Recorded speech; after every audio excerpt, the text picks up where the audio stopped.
Welcome to an introduction to Python programming with a GIS focus. I'm Glenn Bambrick and I'll be your course instructor.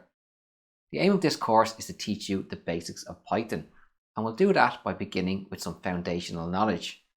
In our introduction section, you will be taking a look at variables, reserved keywords in Python, and other foundational essentials such as the print function, adding comments to your code, and code indentation, amongst others.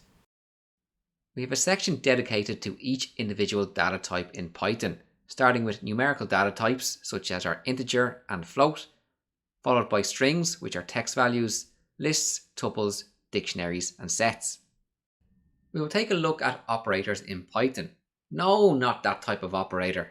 Numerical operators for mathematical equations, comparison operators for comparing two values and determining the relationship between them, and logical operators for evaluating expressions.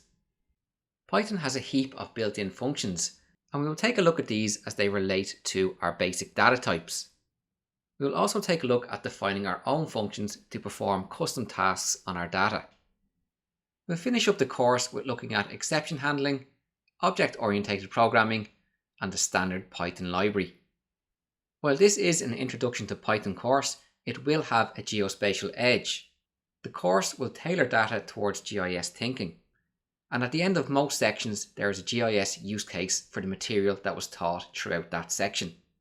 This course comes with an accompanying workbook to help you increase your Python knowledge and fine-tune your skills. There are plenty of sections for you to research and fill in the information. By the end of this course, you'll have gained more than enough Python knowledge to be able to tackle more complex problems, especially with GIS.